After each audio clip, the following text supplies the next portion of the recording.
warm welcome from me, Alec Drew, to You and Your Business on Dublin City FM 103.2.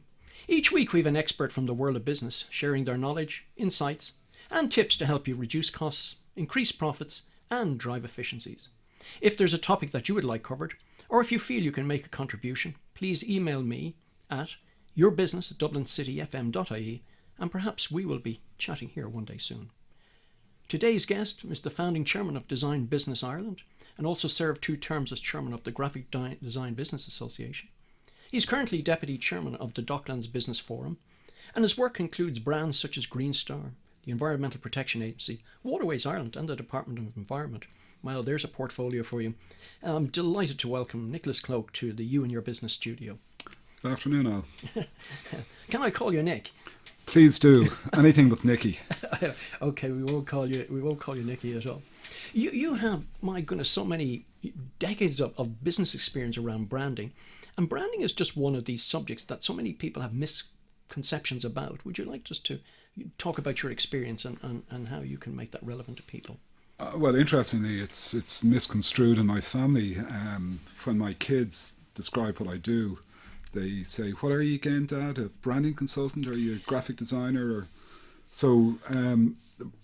Branding can be a confusing thing in the sense that a lot of businesses, particularly SMEs, see branding as more centric to a logo than to an actual business system for their business, and they invest in that type of way. So rather than look at their business and how it should be communicated, they hire someone to stick a logo on their letterhead or their website, and what they do is they basically miss out vast opportunities to convince their customers, or if it's an organization, the people they connect with, to understand their story, understand why they exist.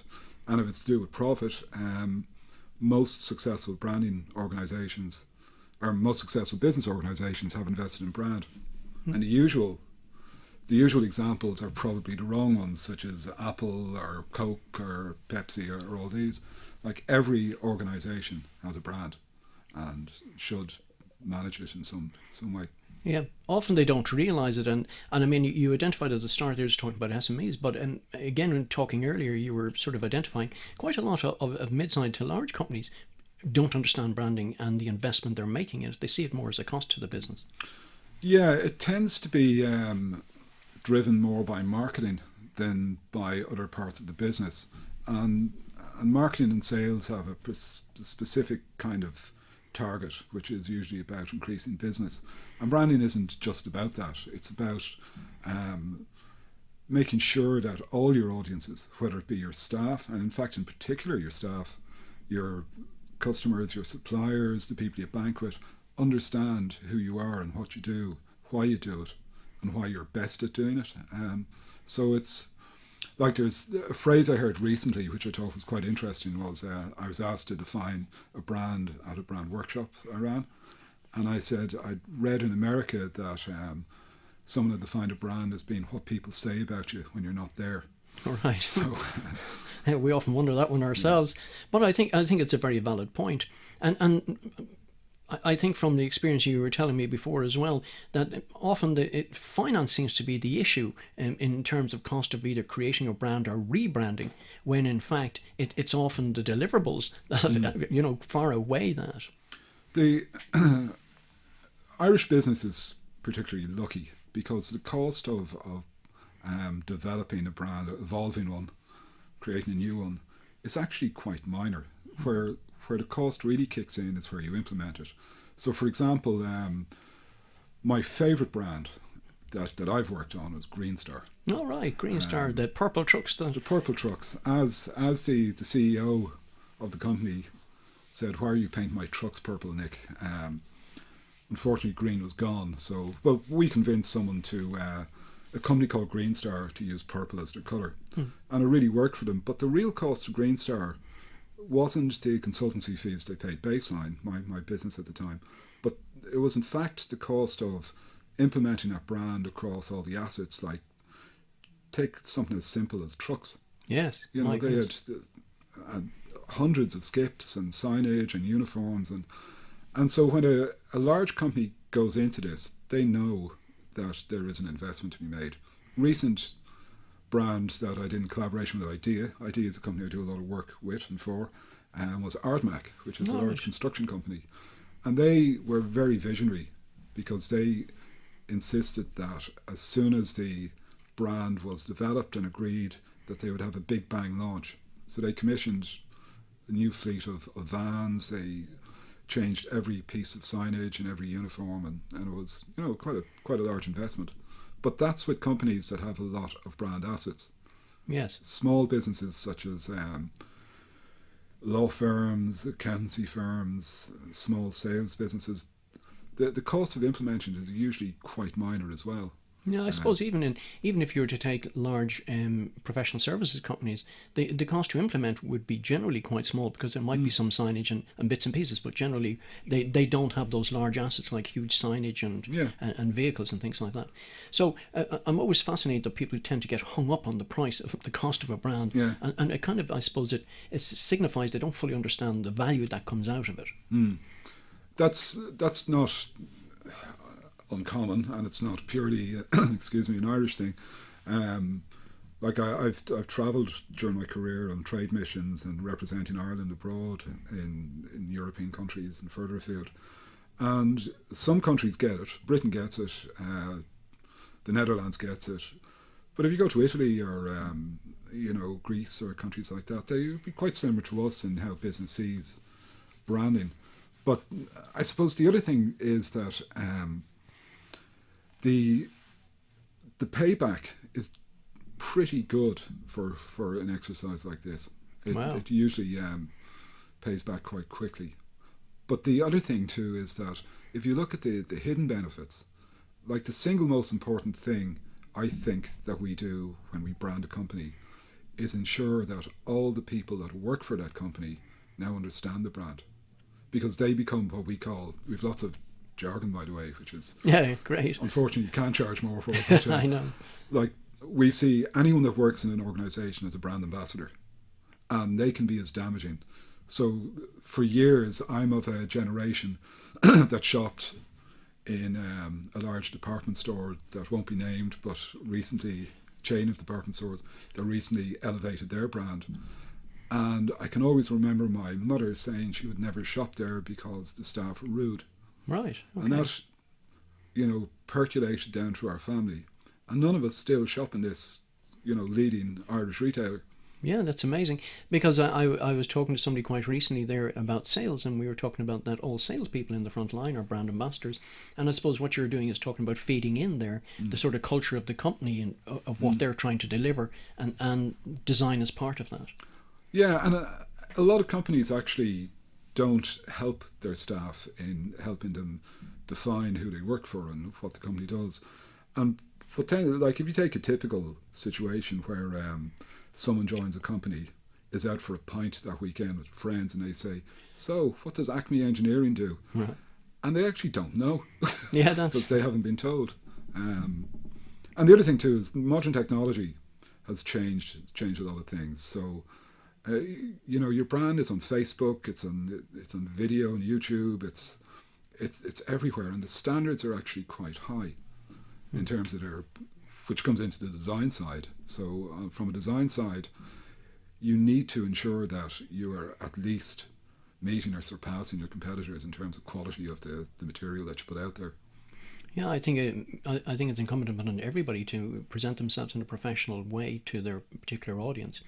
I mean, we have lots of CEOs and senior managers listening to our program. What if they were considering a brand or rebrand? Where would you advise them to start that process?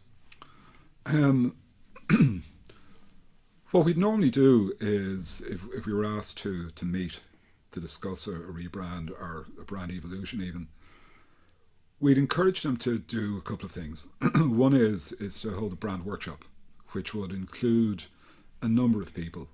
It would definitely include the CEO and senior management, but it should also include people from different levels within the business.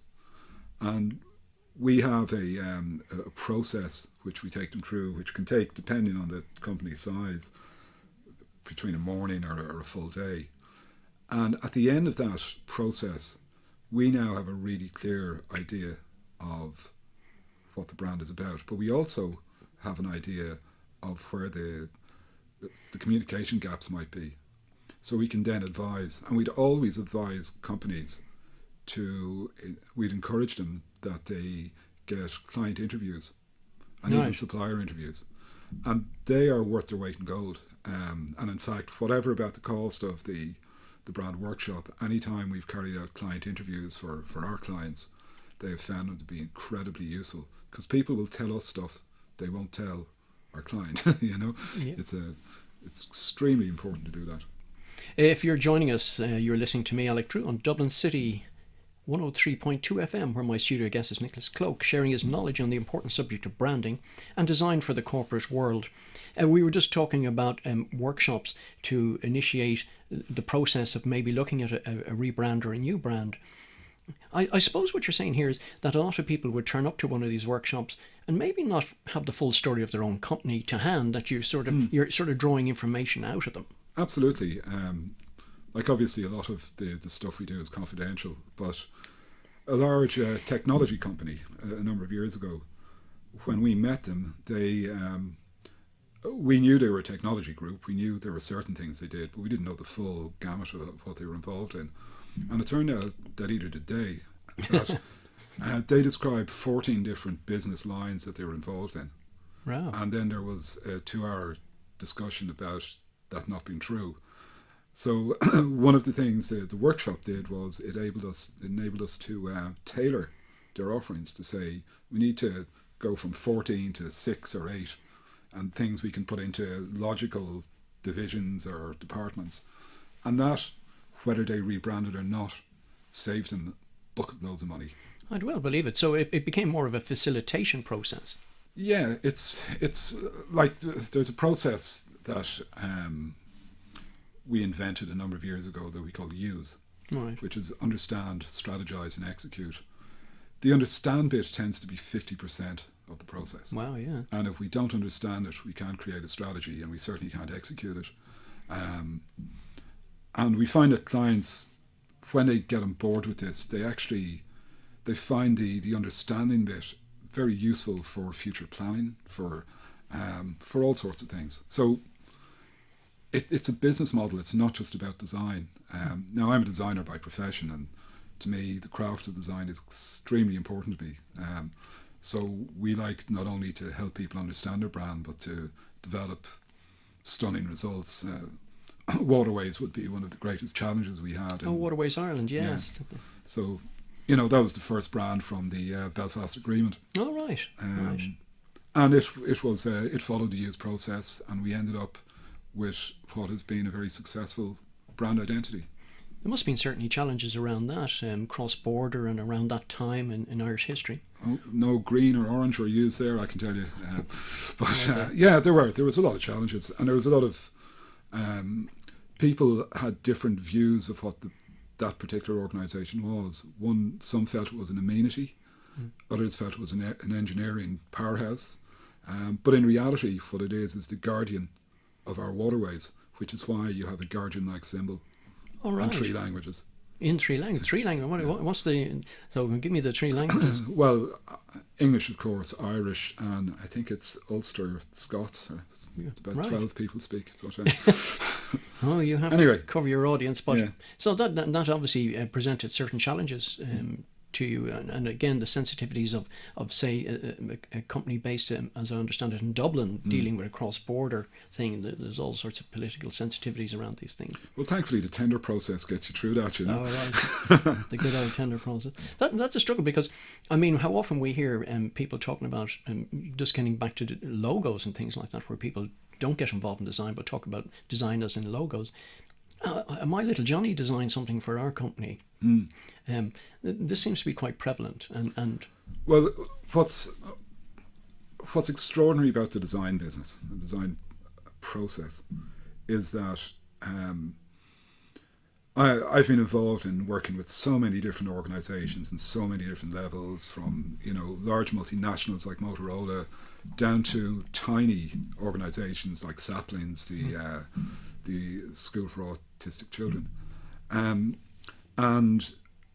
throughout, the most common thing is that people seek advice from people that have not been connected. So, whether you seek the advice of your wife, your husband, your brother, it's really not relevant. Designers and Irish designers are pretty good at what they do, but there is a distrust because we're now dealing with something that's visual. Right. And whether we say, look, guys, your trucks have got to be purple or not, we're saying it on the basis of professional knowledge and research, and it's occasionally irritating when suddenly you're being wrong-footed by someone who's not been part of the process. But, that's life, and you get on with it. I will point out, I'm a commercial designer, so people that write checks tend to get decisions that suit them as well, Yeah, well, of course. CEOs are very important people to me. I think that's the realities of business, isn't it? Absolutely. You've talked about a couple of brands that have been out there and very, very important. But I know design sort of is part of our everyday life in different ways. Give me some examples of other sort of projects that you've worked on that people don't tend to think of as a design project. Well, I'm currently working on one which is quite interesting. It's a wayfinding system for Park West. All right. So we've created a wayfinding system that is being introduced to the business part of the campus. We're currently working on the industrial and the plaza, and it is a design system that helps move people around, but it also delivers the Park West brand and the Park West ethos. So it's a combination. It's using brand in a really, in a very, very practical way. Another one which I'll give you. One which was really fascinating was for a company called Cronin, who were a moving company. And when we audited what they needed their brand to do, one of the things we discovered was that the actual document their drivers had to get signed off by people whose business or home was being moved was really hard to fill out. All right. So there could be queries, and they'd know where to go with that. So we redesigned it and made it much, much more efficient. Likewise with Bank of Ireland, for their group treasury, I think it was, we developed a series of forms that made it much easier for their customers to fill them in, which saved them, apart from saving the customers the head wreck that is filling any type of form in, it saved the bank hours upon hours of people hours in terms of getting the information right. It's amazing people don't tend to think of things like forms, for example, and yet from time to time we all find ourselves filling them in and getting irritated and exasperated by the way they're laid out and the difficulty it is in trying to put in the bits and pieces. In terms of also forms, insurance forms, this drags in something else which I know you have a passion for: typography. Typography, yeah, I have a bit of an anorak when it comes to typography. Right. I buy a couple of fonts every month just for the hell of it. But typography is the key to a lot of branding. If you look at if you go into an outlet such as Kildare Village, or I was in one in near Florence during the summer, and you look at all the brands in these high fashion outlets, it's all based on type. Right. Like with the exception of maybe Nike, which has a big swoosh that they put $1 billion into promoting. Right. But you look at all the top brands. Joe Malone, yes, very, very simple piece of type. Gucci, it's endless. And if you don't get the type and the name right, then it doesn't work. Wow. People don't tend to think of that in terms of typography. And then not alone as their standard typography, but you also sort of create typography as well for brands. Well, we would take type and amend it or develop it further so that it would work for a particular brand. A lot of people feel that in a brand, and this is where we call it a brand identity as opposed to just a logo, but in a brand identity it needs to have some type of symbol. Yes. In a lot of cases, it's impossible to create an icon for certain businesses. All right. And if you take, say, law firms, if every law firm were to have some type of icon that symbolised their business, they'd probably all start looking more the same than Right. different. So they rely on their name to Right. to actually differentiate themselves. And in fact, what brand is all about is differentiation. It's giving the consumer, the customer, the supplier, the staff member that familiar thing that they know is purely to do with the business that they're involved in. Great. If you're just joining us, you're listening to me, Alec Drew, on Dublin City 103.2 FM, where my studio guest is Nick Cloake, sharing his knowledge on the important subject of branding and design for the corporate world. I suppose a lot of people don't understand logos and their values of them. And I was just wondering, had you any sort of challenging ones that, that sort of made, that when you approach them, they seem quite simple on the surface, but the challenges behind them were something different? It's funny, there's a company that I've been very, very fond of and worked with for over 20 years.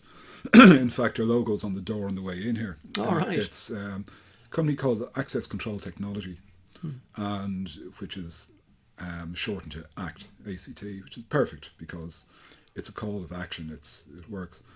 But their difficulty from an implementation point of view was that their logo had to work as a 4-meter sign on their building and as a 2-millimeter emblem on all their products. Wow.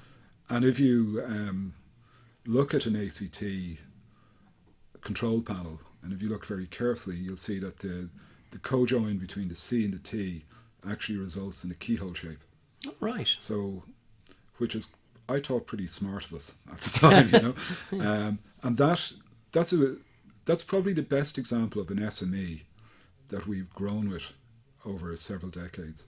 Like from the original identity design and implementation, we've produced and built trade shows for them in Birmingham NEC.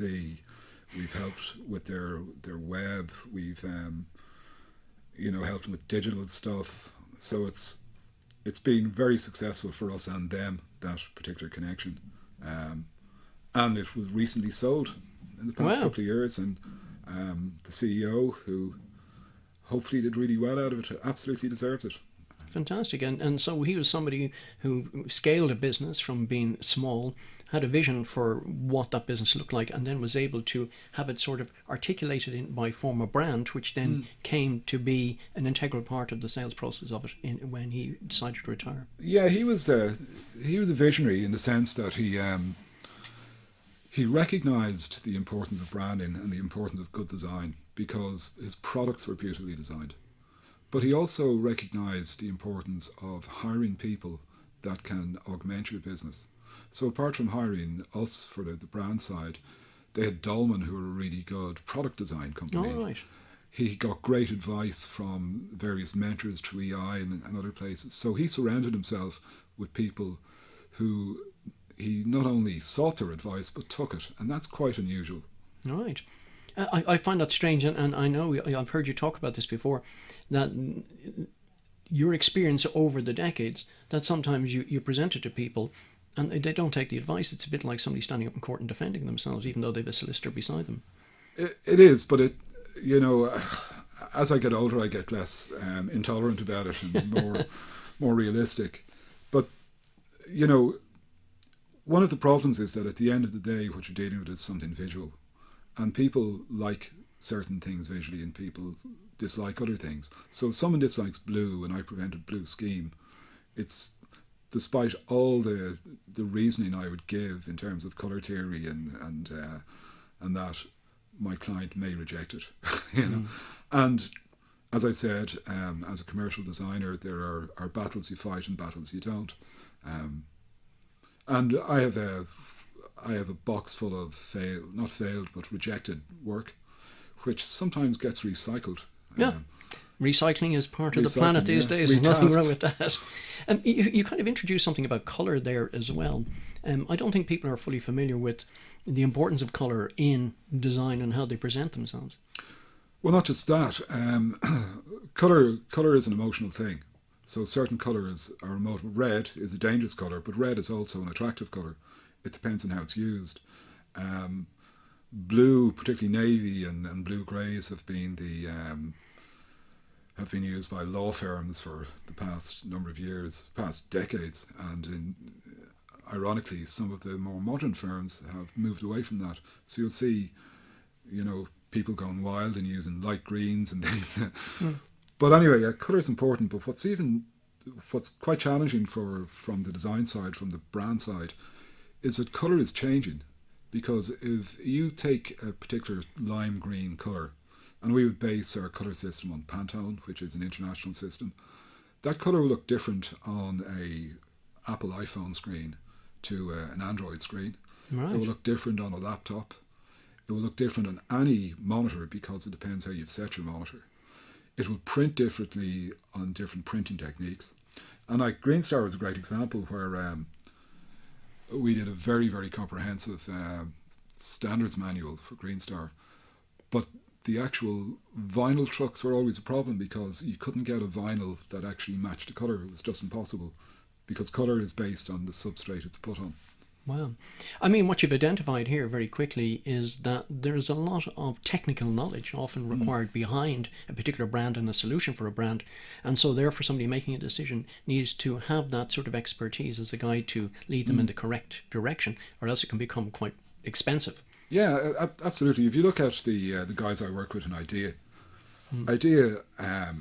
I've learned an awful lot from them in the past few years, but they have a really great team of people with different skill sets. So they have a big project management group, and they would be, really knowledgeable in print procurement, but also on web. And also, at the moment, there's a brand they're working on, which you should keep an eye out for. It's called Press Play.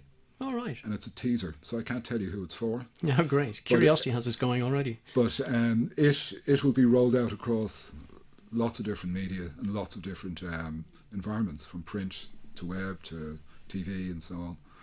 And the skills that they have ensure that it works in every one of those environments. Wow, that's fantastic. I mean, you've shared so much with us today here, and particularly for our corporate audience listening. Where can they contact you, Nick? You can just give us your contact details. Well, it's pretty easy to Google me. There's very few Nicholas Cloakes knocking around. I'd say that. If you Google Nicholas Cloake with an E, because my grandfather insisted we had the E on 100 years ago, Nicholas Cloake with an E, That's all we need to know. You'll find me that way. And obviously, if there's any CEOs listening that need a rebrand, I'd be absolutely happy to talk to them. I'd be delighted to pass you on. Okay, listen, that's all we've time for today. A special thanks to our guest, Nicholas Cloake, for coming into the You and Your Business studio today. Thanks also to Jennifer on sound. And don't forget that you can contact the show by emailing yourbusiness@dublincityfm.ie with your comments and suggestions. The podcast of today's show will be available on Dublin City FM. Thank you for your company, and please remember to join me, Alec Drew, again next week, the same time, 12:30, right here on 103.2 Dublin City FM for another edition of You and Your Business.